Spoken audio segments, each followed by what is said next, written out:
Are we batshit crazy for living off-grid in the desert? Stick around to the end for the ugly truth.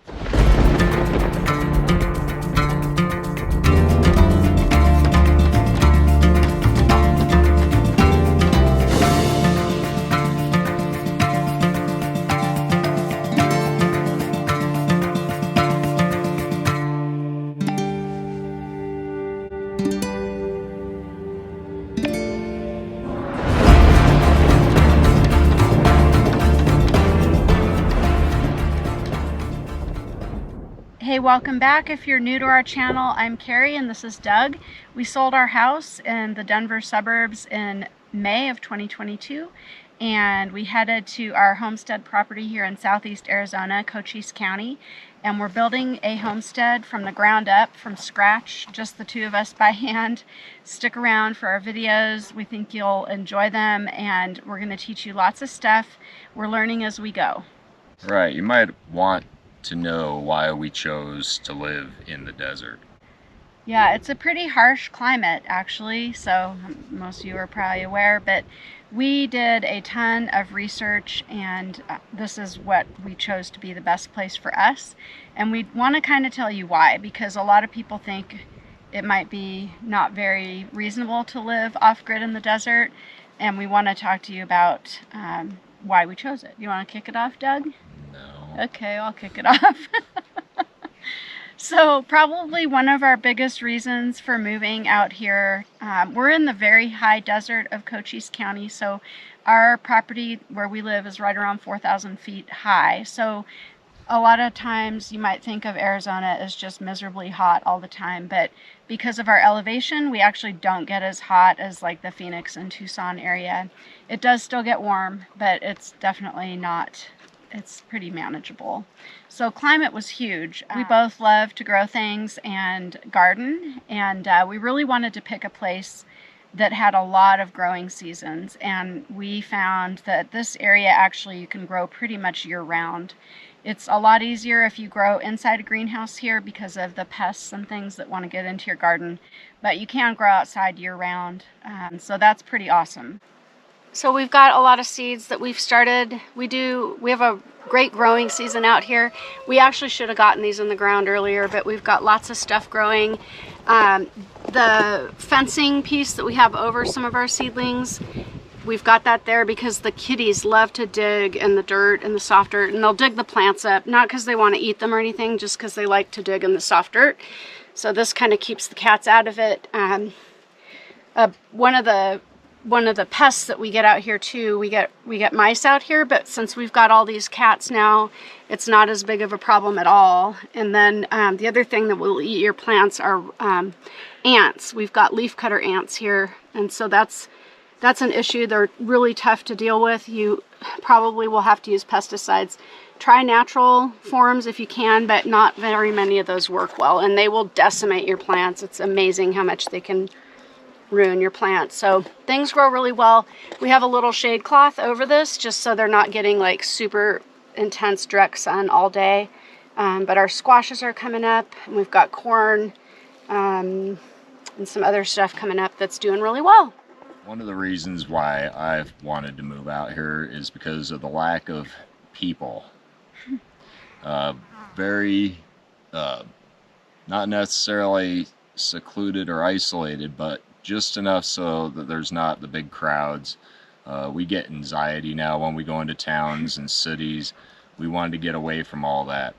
Just felt like if anything happened, all those people trying to leave at the same time, we would just be one of them. Just like a grain in a pile of sand. Yeah, and I think as we've gotten older, we're just starting to kind of enjoy a little bit slower pace, and we really realize that if we're going to build a homestead from scratch, we probably shouldn't wait till we retire to do that. We're still young and healthy for the most part, and we just decided it was the right timing for us. And of course, there was things going on in the world that most of you are aware of during 2020, 2021 that kind of probably pushed us along in this direction a little quicker than maybe had those things not been happening. So it was just kind of like a little gentle shove, I think. We just wanted to live a simpler life. There really is no traffic out here. We can drive a half hour in almost any direction and not even really come to a stop sign. So, or pass a car. Or pass a car. So it is pretty rural, but it's not isolated to the point where we feel unsafe. Like if we need help, you know, we can still call 911. So on the roof of our trailer is our internet system. We use Starlink because it's really the only option out here. We could have wrangled with the local cable company and had them run lines, but we just decided to go with Starlink because it's portable, and if we move our trailer somewhere else on the property, it's very easy just to move the dish with us. And then once we do move into our house, we can just move the dish and we've got internet. So we pay, I think it's $110 a month. You do have to buy the equipment, but it's well worth it. It's fast, it's very reliable. Even in a stormy, like real overcast, we still have really good internet. So we need that for our job and some other things. The rooster wants to be in the video too. There's services that are close enough to where we just have to plan our day around it and make sure we can get there and hit all the whatever we need to buy for supplies and stuff. But it's really nice. It's quiet, it's peaceful. There's no sirens at night. The stars here are unbelievable. And I think that's what sold me. Was we came out here to visit and look at property, and I remember getting up in the middle of the night to go outside and look at the stars, and it didn't even feel real. It's just, you can't even describe it. It's just stunning. Just a beautiful area. And we wanted to be responsible adults. We wanted to take care of ourselves and live a more sustainable life. Is we get our power from the sun. So for our trailer is actually an off-grid trailer. It has a small built-in solar panel that trickle charges the trailer battery, and that's what runs our lights and things like that. But when we need to run, like I need to charge my laptop up or my cell phone, or I want to plug the vacuum in, we have a battery that we keep in the trailer that is connected to these solar panels. So the battery is about, I think it's like 1500 watt battery, and it can run pretty much anything. So sometimes every once in a while I feel like drying my hair. I can plug into that battery, and these panels are what collect energy from the sun, and then we have it wired into the trailer so that the battery can be kept inside the trailer. We are kind of in this weird neutral zone of having to work still. We are questioning ourselves if we're bat crazy, or if we are actually doing what we're supposed to be doing, what our calling is. Life still happens, and emergencies happen, stressful things happen. That doesn't really change. Our sense of urgency is like quieted. This is the high desert. It's not sand dunes. It's not that type of desert. It's high desert. So it's actually kind of similar to Denver in a lot of ways, but you know, it is the desert, so it can be brutal, but it's also absolutely beautiful. And we love the dry, we love the heat. We have really mild winters, and they really are only maybe 2 months long, which is really nice. We've just had some stuff come up this year. We took that money, we invested it in infrastructure that we're going to need to live off grid. And I think a lot of people come out here and they just don't realize what that means, because you could live off grid and you could do it really inexpensively, but we're building a home and we're planning on, living here into retirement, and, having our grandchildren come and visit and things like that. So we do want power. We do want to have water. Okay, this is our water right here. This is a 1,550 gallon Enduraplast water cistern for potable water. So we made the decision to not drill a well because we know people right close by us that had a well drilled and it dried up, or it's in the process of drying up.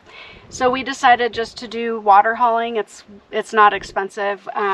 We can get this filled plus another 500 gallons and another cistern for under $200.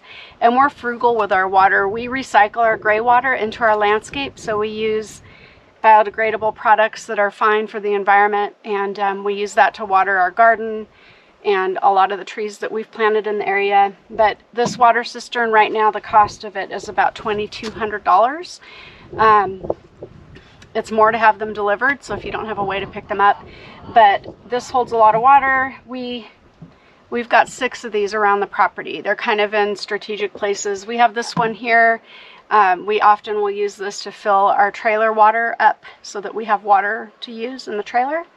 And they're great. We like this color because it blends in with the desert. You want to have the comforts of having a home. So living off grid doesn't mean depriving yourself necessarily. So we did sink a lot of money into those infrastructure things like cisterns.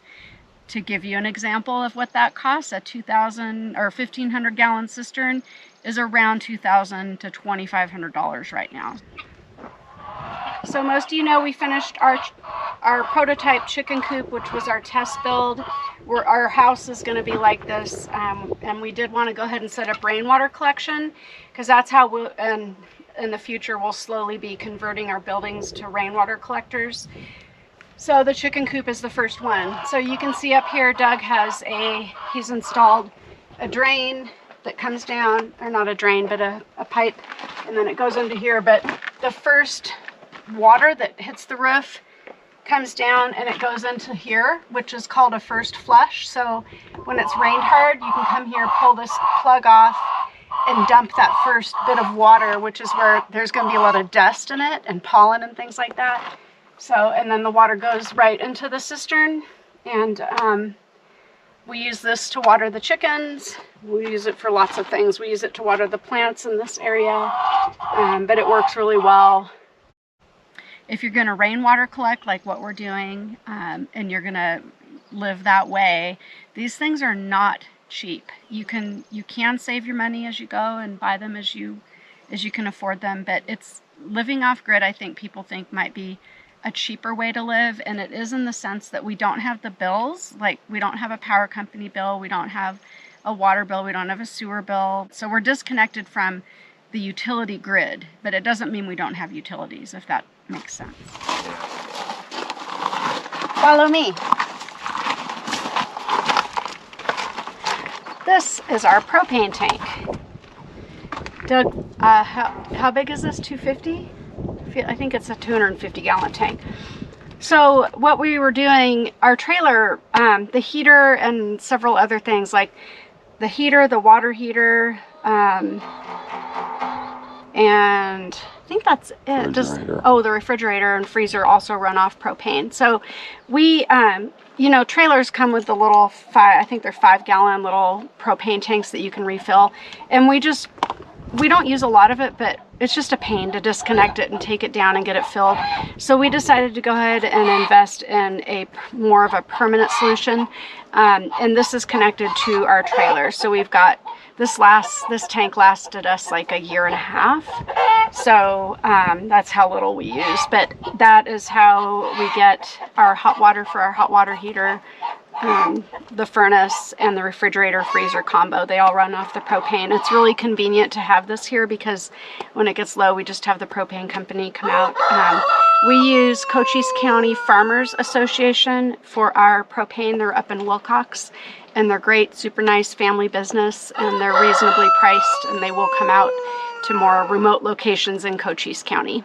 The way that they're setting up electric now, they're giving you nice little boxes out there that are remote controlled now from your utilities department. We've already seen examples where they turned it off or controlled how high your air conditioning could go, and this is all out of your control. This is one of our generators. We have a couple of generators. This one, you can only fuel it with gasoline. So but I can't remember how many watts. I think it's around 3,500 watts. We bought it at Harbor Freight, and this is smaller and more portable, so Doug and I can easily lift it up together and move it around how we need to, but this is how we power our tools. So when we're up here, we don't have access to that solar that's down by our RV, but this is kind of our build site currently, and so we've got it plugged in, and it can easily runs any tools that you have. We just don't like it because it's loud. We try not to use it very much, but for tools it's kind of necessary. We want this video to appease to those who know nothing about what we're doing out here. We are living in the desert. We are living off grid.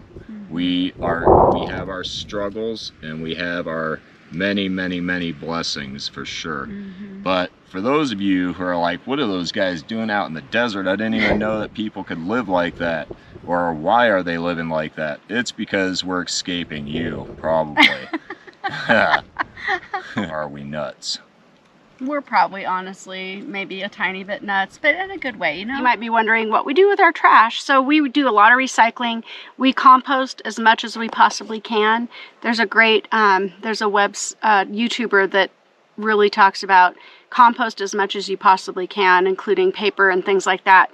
So we definitely subscribe to that. And then the rest of it, we bag up in these heavy duty, we buy the contractor trash bags that are a lot thicker than what you get at the grocery store. You can get them at Home Depot and Lowe's. They just hold up better with the critters. And we haul our own trash, and we haul it down to a local landfill, and we usually end up paying like between $5 and $10 maybe every 6 weeks to 8 weeks. We make a run down there. But we've gotten really good at recycling glass and everything food related that doesn't have any contaminants in it goes into our compost. But trash is pretty easy to manage. This is a commitment that you make. This is a lifestyle. It's not, it's not a quick come out here and build something, and it's a process. It takes a lot of time, and it takes a lot of time to learn how to live with solar power, how to harness the power of the sun, put it into a battery that you can use to run your stuff. And I'm telling you that Doug and I are not living like homeless people. We live in an RV, and it is 100% solar powered.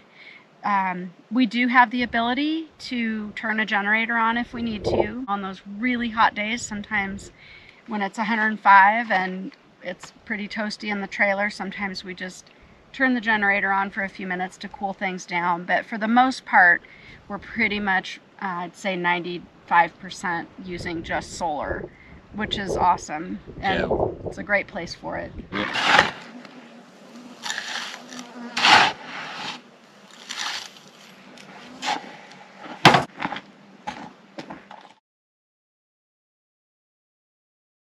Use solar. We use natural resources like the sand, like the stone that we have here to build. Yeah, we use the natural resources. We'll use some of this wood for certain things in building, or if we need a fire or anything like that, we could use the wood for that. There's an abundance of that. We were actually at our farmer's market the other day, and we were talking, Keri was talking to one of the people, and she was showing her pictures of our chicken tower and how it was built, and how did that conversation look?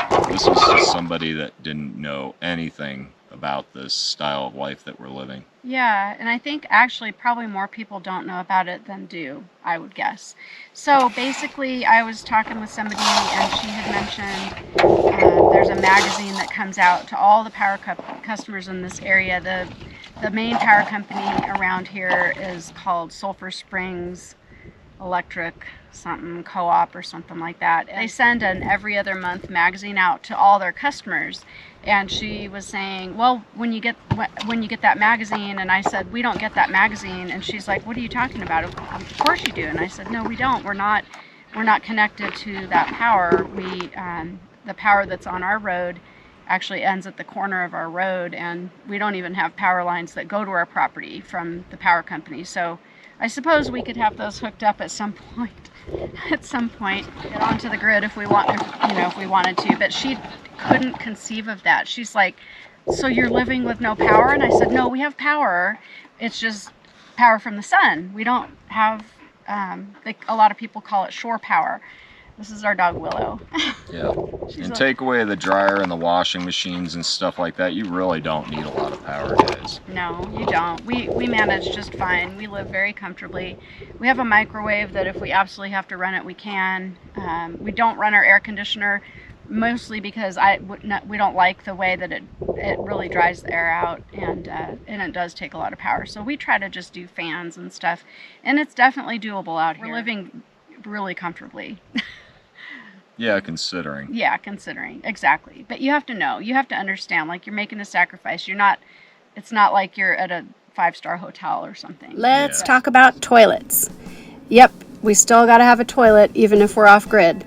So we don't have public water, we don't have public sewer. So you're wondering, how do we use the toilet? So this is what we use. We use a Nature's Head brand composting toilet. What this does is it works by separating out the liquids and the solids. There is a very slight learning curve to using this toilet, but once you get it, it's super simple. This works by separating those out so that you don't have the sewage smell. Now, if you accidentally get liquids into the solids container, it's going to smell. If you do it right, there should be no smell. This also runs off a small 12-volt battery that runs a small little tiny fan that circulates the air in the solids compartment, and it keeps it from going anaerobic. So when it comes time to empty this guy, we end up emptying our liquids container about every 3 days. We dilute it with water and use it to fertilize any of our ornamental plants that we're not going to be eating. It makes a fantastic nitrogen fertilizer, which we are very low on out here anyway. So we highly recommend that. Now, the solids container, you can compost it. Some people choose to do that outside of the container, or some people just bag it up, which is what we do. We bag it up and it just goes to the dumps, and that is 100% legal to do. I know you're probably wondering that too. We empty the solids container monthly, and we do have to have a composting medium in the solids container of this toilet.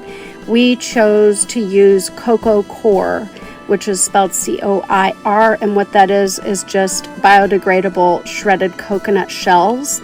It makes a great medium and it's easy to use. We get ours on Amazon. I'll put the link in the description for the toilet and for the Coco Core if you're interested in trying this method. We highly recommend it. We haven't really had any problems at all. We would definitely do it again, and it makes everything very simple. Yeah. So a lot of people can't fathom how we're living, but then there are some that are just like dreaming of coming out and doing something like this. I mean, that's basically every boy's dream out there, is to like take sticks and build a fort and stuff like. So I'm basically living as a grown-up child, man-child. It's not always good, guys. It's not always good. I mean, for instance, in the last month, what has happened? I mean, I broke my arm. I fell off a ladder, broke my arm in 3 places. It's fine, but it's never going to be the same. Also, a few other things have happened recently. Well, right, the same day that Doug fell off the ladder, and we did a little video about this, a good friend, neighbor of ours, passed away unexpectedly. It was not related to homesteading, although they are homesteaders, but he's our age. He's a little bit younger than Doug and I, and that was really tragic and really, really sad. Doug falling off the ladder was completely unexpected, and it was his right arm, and most of you know he's a chef. So cooking without being able to use your right arm has been non-existent. So he's been not working. Just a few weeks ago, I was working as a contractor, which I've done for years, and I know the risks involved, but I unexpectedly lost my job because the contract that the company I was contracted with, they lost the contract. So several dozen people were laid off. And that was not expected at all. So we, job losses happen. They happen in, the on-grid world as well as the off-grid world. So we have to kind of pivot and adjust and be resilient and keep plodding forward. So that's what we're going to do. And then there's things we can't control, like the weather. The weather destroyed. Ugh. We're probably at 3 tents now that have been utterly destroyed. Canvas tents. The heavy duty canvas storage tents that they sell at I think they came from Harbor Freight. And I'll tell you what, if you buy one and you're out here, definitely buy the warranty. It is well worth it, because the sun and the wind out here just destroy things. Anything like that. Canvas, it just doesn't hold up where other places in the country it might do fine. So yeah, buy the warranty. and they'll guarantee they're only going to give you a year of storage before they start being useless. That's probably less than that, honestly. Yeah, probably. And then Yeah. you have to deal with the other critters of nature, like the pack rats and the rattlesnakes. The Yeah. pack rats basically got into our storage tents Yeah. and took a good chunk of our food preps. Yes. And destroyed many other things that weren't in hard plastic containers or metal. Yep. So, and of course, we have our critters here, the coyotes and the mountain lions and the wolf, and also the rattlesnakes. Last year we had 9 Mojaves come through our campsite, and the first one for this year happened today. Yeah, we got our first. It was pretty early in the year, but they're looking for food, they're looking for water, and we just had our second batch of kittens. I'm sure they have a sense for that stuff. So, you know, when they're in our living area, if they're on our property, you know, not near where we live or not near our animals, we let them be, guys. We don't enjoy dispatching them, but if they are anywhere near where our animals live or where we hang out, our garden area, things like that, we have to take care of them. Ooh.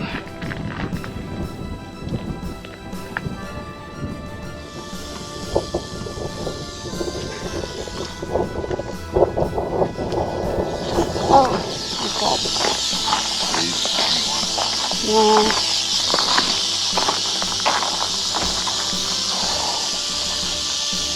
Here's that tiny one. That sucks. I hate that they come out here.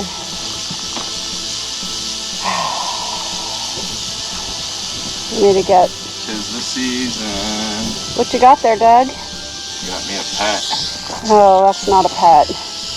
It was, we have a kitten right over there. It was rattling at one of our cats. That's how we heard it. And it was right here in our living area. I feel bad for him, but we can't have him up here. So, do you want me to get the straight shovel? Just get that one. You sure? Yeah. Oh. Yeah, I don't know. I don't know how to open it. Oh, you want to do it?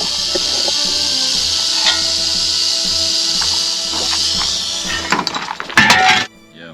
Another thing, like we were talking about jobs, I mean, if you're living off the sale of your house or maybe you inherited some money or something like that, yeah, that money will run out one day and then you're going to be looking for a job, and there is nothing. There's absolutely nothing unless you become a farmhand, if you know enough about that. Or I got lucky because I have a lot of cooking skills, so I'm able to work at, you know, local family restaurants and stuff. But as for if you think you're going to pick up a gas station job or something like that, it might not happen.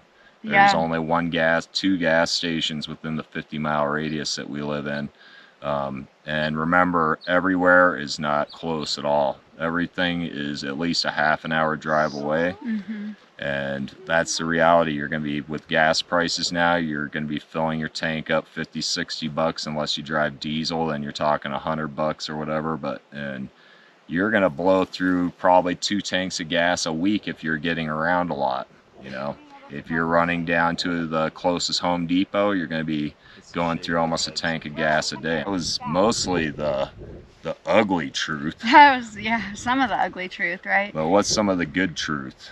Some of the good truth is you can do it. Some of the other good truth is it's affordable out here. That was one of our draws when we were researching property. Of course, Doug and my dream property would obviously be like mountain property with lots of trees and a river and a lake. And I mean, that would be amazing, right? But you can't buy that property anymore, at least not on our budget. So for us, it had a lot to do with budget. There was many factors that went into it, but budget was big. And you can still buy land out here for under $1,000 an acre, depending on the location. The further you are, obviously, from the cities, the less it's going to be. Yeah. Google Desert Rat Realty. He'll He'll Yeah. try to help you out. Yeah, Desert Rat Clay Greathouse. He's awesome. He knows the area well, and he specializes in off-grid and unique properties. But we love it. We've been here now for a year and I'm coming up on 2 years actually. Yep. It's been almost 2 years that we've been doing this, and we don't regret it. I'm not going to tell you though that there isn't moments where I question myself. I've had that just a few times, but you're going to have those days. You have those no matter what you do with your life, right? You have those even living in the city where you question your sanity, but it's definitely doable. So I would say price was huge for us. We wanted to pay cash for our property and own it outright, so we could do with it, what we wanted to. What do you think is like the ugliest truth about being off-grid to wrap up? The ugliest truth Yeah. is probably the money situation. You still can't detach from money. No. I've known homesteaders out in New York that were, New York, yes, way up north, New York, that even they had been doing it for 15, 20 years and they still needed a supplemental income, something, a business on the internet, something, you're never going to detach from money as long as you live in the modern world. Yeah. You can disconnect and go barbarian and start eating rats and snakes and everything else that you want out here. But once in a while, you're going to crave a nice hamburger or a steak or something. Want to go to town. It's basically, I guess I'm talking about luxuries. They're going to be limited compared to what you're used to in towns. The ugly truth is, besides money, it's the weather around here. It's going to be something you're going to have to get used to. If you don't have your cars and everything parked under some kind of shelter, it's going to be, you're going to see degradation happening upon all of your stuff. Don't leave stuff out in the sun. Try to keep it hidden. Yeah. Under your RV, in a shed, whatever you got to do to keep it protected. Yeah. There's going to be extra wear on everything, including your car. Like, we've already gone through a complete suspension since we've lived here for 2 years, and that's not cheap on an FJ Cruiser. So little things like that are going to drain your wallet very fast. Doug has different, worse parts of being off-grid than I do, obviously. The things that I'm not going to lie, I kind of miss having a washer and dryer and having a dishwasher. But with just two of us, it's not that big of a deal to hand wash dishes. For me, the ugliest truth is that my family is in Washington State. My kids are up in Phoenix, which is not too far of a drive, but I don't see them as often as I used to, and that can be tough on me. But for us, the beauty of this place and what we're doing and our purpose and why we're doing it far outweigh any ugliness. All you gotta do to wash the ugliness away is look off to the horizon, watch a sunset, look at the stars, enjoy the peace and quiet. One channel I really have been wanting to mention for a while now, and you guys might enjoy him. It's Arizona Unplugged. His name is Vaughn. He's building a homestead for his family and stuff, and the guy's a real great guy. You might enjoy his videos. You should go check him out. Like I said, Arizona Unplugged. Yeah, feel free to throw us your questions in the comments. Some of you will email us sometimes, and we get really busy, and especially now that we're both kind of job searching, are not always great about emailing back, so I apologize. We'll get to them eventually, but sometimes it takes us a month or so. But if you have any burning questions, go ahead and put them in the comments below, and we're pretty good about checking those and replying back. We try to reply back to everybody, regardless, of how much you've watched our channel. So if you're new to our channel, we appreciate you watching our video, and if you enjoyed it and you got some value out of it, we definitely appreciate a thumbs up. And if you feel that there's somebody that might benefit from watching our video and the realities of living off-grid, feel free to share the video with them. We're kind of have a hectic life right now. Yeah. But hopefully the peace comes soon. Yep. So until next time, guys. And moms, today's Mother's Day. Yeah, you moms. may be watching this video not on Mother's Day, but I just want to give a shout out to all the freaking amazing moms out there. You guys are just, being a mom is just awesome, and I just want to wish all of you happy Mother's Day. Happy Mother's Day. Adios. Yeah. All right. Hopefully that worked, because if not, that was I hope so. point.